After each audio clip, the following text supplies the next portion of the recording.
কয়েনের এপিট আর ওপিট, মাকু আর সেকু। এখন বাঘের পিঠে চড়েছে মমতা ব্যানার্জি।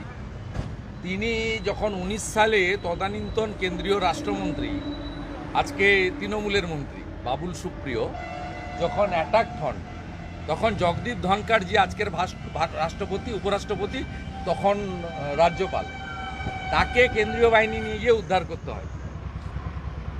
ওইখান থেকে তো চাষ করেছেন। তারপরে যখন নদিয়ার ওই বাচ্চা ছেলেটিকে র্যাগিং করে এই মাকুরা মারে, খুন করে, আমরা যুব মোর্চার প্রোগ্রামে গেছিলাম, ফেরার সময় সরাসরি অ্যাটাক এই কারণে আমরা নাকি হিন্দুত্ববাদী, আমরা নাকি র্যাডিক্যাল ফোর্স, হিন্দু মৌলবাদী ফোর্স, আমরা নাকি একদম মানে হিন্দু জঙ্গি। ও ডাইরেক্ট বলছে আমরা মাওবাদী। এবং এলওপি পুলিশ কি করবে জানে না, যারা করছিল 3 জনকে তুলে নিয়ে গেল।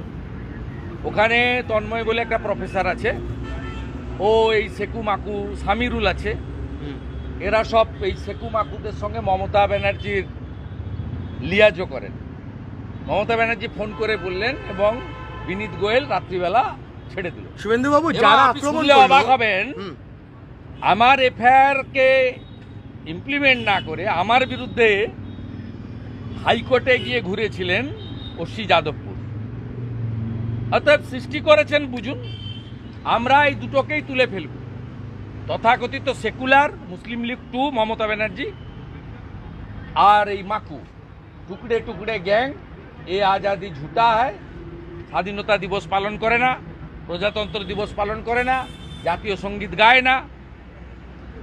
বললাম তো, পৃথিবীটা গোল আর আমরা হিন্দু ধর্মে বিশ্বাস করি, সব হয়ে যায় এই হিসাব।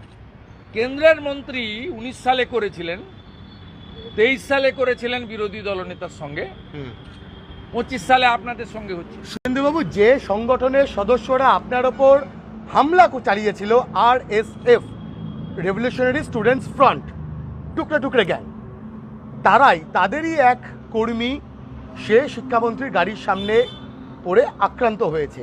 এই RSF, এটা কি আদৌ কোনো ছাত্র সংগঠন? এদের নিষিদ্ধ কি করা উচিত? ভারত বিরোধী সংগঠন আর তৃণমূলের সঙ্গে আছে। এরা বিধানসভা ভোট 26 আসছে, এই লোকগুলোকে দেখবেন, এরা বলবে নো ভোট টু মোদিজি, নো ভোট টু বিজেপি। আপনি বিরাট অভিযোগ করছেন তৃণমূলের সঙ্গে RSF। আরে এরা বরাবর করে। 19 সালের ভোটে দেখুন এই এই এই গ্যাং ক্যাম্পেইন করেছে, 21-এর ভোটে করেছে, 24-এর ভোটে করেছে।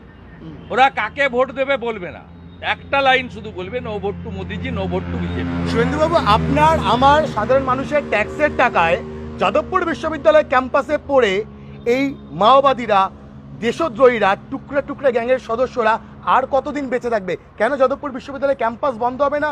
বাংলার মানুষ প্রশ্ন তুলছেন। মমতা ব্যানার্জি যতদিন থাকবে ততদিন বেঁচে থাকবে। কারণ মমতা বন্দ্যোপাধ্যায় সাধারণ নির্বাচনে মোদিজির বিরুদ্ধে ঘৃণা, বিদ্বেষ, বিজেপির বিরুদ্ধে, আমরা যেহেতু সনাতন রাষ্ট্রবাদের পক্ষে কাজ করি, দেশপ্রেমের পক্ষে কাজ করি, জাতীয় পতাকাকে সম্মান দিই, বন্দে মাতরম আমাদের সঞ্জীবনী মন্ত্র, তাই আমাদের বিরুদ্ধে ব্যবহার করেন, সেই ব্যবহার করবেন। এটা সেম সাইড হয়ে গেছে। তৃণমূলের ব্লক সভাপতির ছেলে বাড়িতে বাবা তৃণমূলের নেতা আর ওখানে করছে, তো পুরো গটাপ মৃতপ্রায় সিপিএম। ভোট কেটে, হিন্দু ভোট কেটে 12টা লোকসভার আসন মমতা ব্যানার্জিকে উপহার দিয়েছে, সিপিএমকে জিন্দা রাখার জন্য করছে। আগামীকাল উচ্চ মাধ্যমিক পরীক্ষা, এরা ছাত্র ধর্মঘট ডেকেছে। সিপিএম যে ছাত্রছাত্রী মানুষের সঙ্গে নেই, এটা তো তার প্রমাণিত। আর পরীক্ষা শেষ হওয়ার পরে কালকে মাইক ছাড়া যুব মোর্চার নেতা ইন্দ্রনীল খানের নেতৃত্বে আমাদের শিক্ষাক্ষেত্রে যাদবপুরের মতো এ ক্যাটাগরির বিশ্ববিদ্যালয়ে অরাজকতা বিরুদ্ধে মিছিল কালকে যুব মোর্চার ছেলেরা করবে। শুভেন্দুবাবু, বাংলার মানুষ বলছেন বিরোধী দলনেতা কি দায়িত্ব নিয়ে এই যাদবপুর বিশ্ববিদ্যালয়ের মতো বিশ্ববিদ্যালয়, যেখানে এই টুকরে টুকরে গ্যাং এখনো ডেরা বেঁধে রয়েছে, ডেরা একদম ধুয়ে মুছে সাফ করে দেওয়ার দায়িত্ব নেবেন? পুলিশটাকে লাগবে, জনগণ পুলিশটাকে বিজেপির হাতে দিয়ে দিক। আলিগড় মুসলিম ইউনিভার্সিটিও সোজা হয়ে গেছে, জেএনইউ অনেকটা সোজা হয়ে গেছে। এটা করতেও বেশিক্ষণ লাগবে না।